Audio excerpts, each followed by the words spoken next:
Last year, we were introduced to Van and the crew of misfits at Arkwright Solutions in the nation of Calvard and Trails Through Daybreak.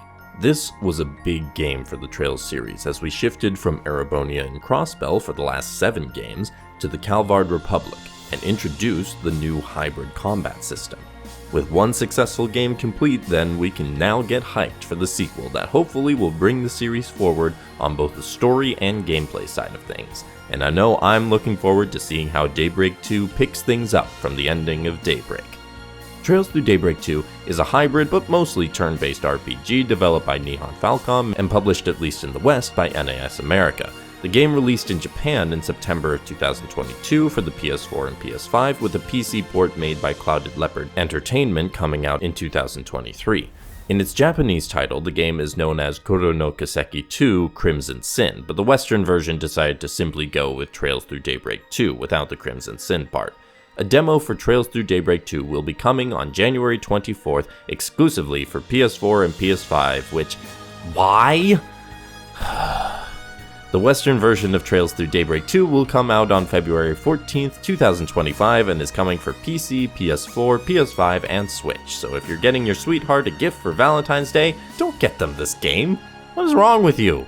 Unless your sweetheart is already a big Trails fan, in which case they probably ordered it for themselves already. Sheesh, people. Just get them all the other games instead. Based on the reception that the game got in Japan and what I've heard from those who have already played either by their own bilingual knowledge or a fan translation, Daybreak 2 is a divisive entry. Given my experience with the most divisive games of the series thus far, Sky the Third is one of my favorite games and Cold Steel 4 is not. This really could go either way, but either way, I'm certainly excited to see what Falcom cooked up this time. A few months after the events of Trails Through Daybreak, Van Arkwright is back to his solo time working as a Spriggan at Arkwright Solutions. Like a few months ago, his rest is disturbed by a young woman knocking on the doors of his office to talk to Van to ask for his help. In this case though, it is not Agnes at the door, but Elaine Auclair, A-rank bracer. Thus, Van is thrust into a new investigation that may even reveal the location of the final Genesis that Agnes has been searching for as well. Van will team up with his team from the first game alongside some new allies, although not necessarily friends, to tackle this new threat. One of the main things that I see with the story that has made me excited to play it is the increased time with the characters we already know and love. I had a great time with Daybreak, but I was still left wanting more with the original crew, along with several of the associates of the main cast. Daybreak 2 seems to be delivering on both of those fronts, as I see most of the original cast returning, plus characters such as Elaine, Celise and Leon, Shizuna, and Ren. Plus, you're not going to hear me complain about getting Swin and Nadia back for this game after their initial appearances in Reverie, and they're not the only returning characters. That makes me hopeful that we can really dive into character backstories and the interactions that we've already had with said characters. The confirmation of the return of the connection events, as well as learning that there are going to be more paired ones that show characters interacting, is exactly the kind of character minutia that I love to see.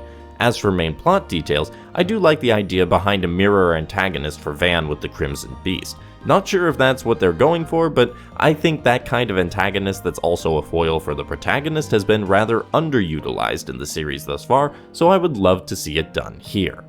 Structurally, the game has more of a twist on the formula as well. Van is certainly still the main protagonist, however there are times when we will follow other people whose stories will later intersect with the main plot. I know of this, although I don't know how in-depth those divergences from Van's path will be.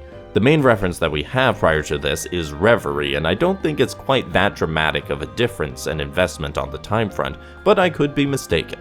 Either way though, I think this is a refreshing change of pace, as Daybreak 1 got too formulaic in some cases, with the routine of open the chapter in Edith, do the quest, travel to the new location, do quests, main plot happens, wrap up, getting a little stale. One of the other features advertised to highlight the differences between the chapters are some unique gameplay mechanics, such as doing a hacking game with Mare or tailing a suspect.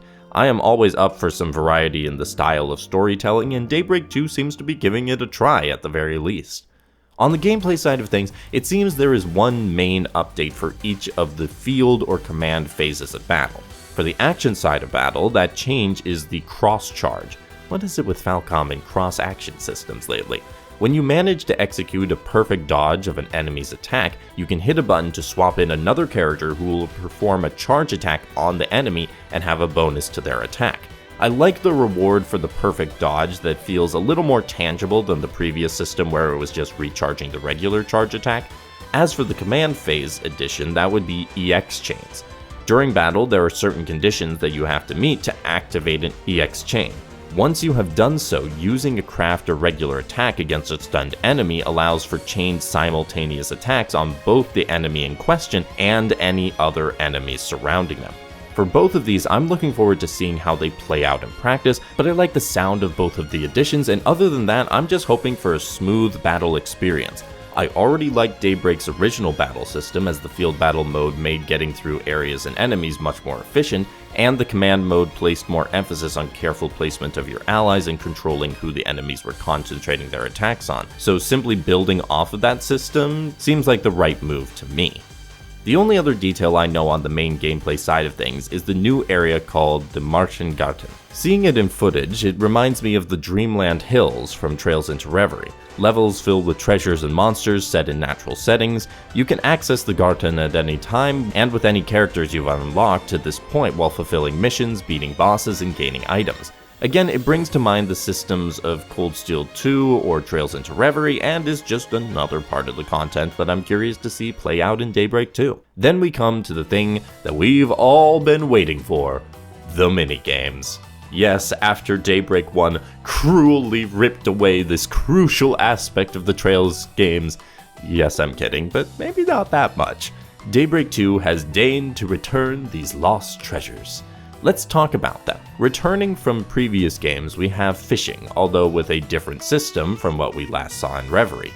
As for new games, we have basketball of all things, which I guess may be fun. It seems rather basic from what I've seen so far. Then we have a balloon collecting minigame, the hacking and tailing minigames I mentioned earlier, and finally a new card game called 7 Hearts. That last one is the most intriguing to me because of all the Trails minigames in the past. The ones I've tended to like best are the card-based ones, such as Blade and Vantage Masters. I don't entirely understand it from what I've seen so far, but I will take the time to learn, and I'm excited that Daybreak has brought back the minigames, even if I know others enjoyed their absence in the previous game. I'm ready to while away some time with this cast, doing some things unrelated to the main plot. Presentation-wise, I don't expect major changes for Trails through Daybreak 2 versus the first game. I'm hoping for a smoother, better-looking experience just by virtue of this being the second game Nihon Falcom made on the new engine, but that's no guarantee. I'm excited to see the new locations and new outfits for returning characters, but as far as what I've seen from the footage so far, there's nothing that is sticking out to me as particularly new and flashy. Likewise, on the new front, I'm looking forward to hearing what new music the composers have cooked up. People I trust have had good things to say about the battle themes of Daybreak 2, so we shall see if that holds up in my experience. I definitely can't wait to hear more from the voice acting. I think the English cast was very well chosen for the first game, and so more of them would be great. However, the inconsistency in the voice lines from Daybreak was distracting when there was a single character voiced in a scene with half a dozen people talking. I don't expect that to change for Daybreak 2, but I really hope it does.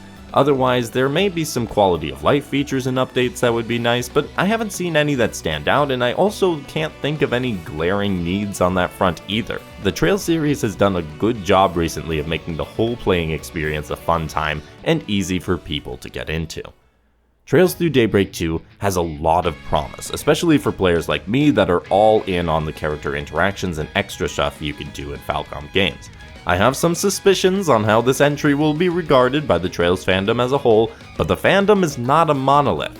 There will be people who love the game and people who hate it, I am sure. And all I can say at the moment is that I'm excited for it. I'm ready to get back to Calvard with this cast, combat system, and card games, and February 14th is getting closer and closer. Are you planning on picking up Trails through Daybreak 2? Let me know in the comments and give the video a like as well. Subscribe to keep up with me in the channel. That 2025 Falcom video I promised is gonna be a February release and you don't wanna miss it.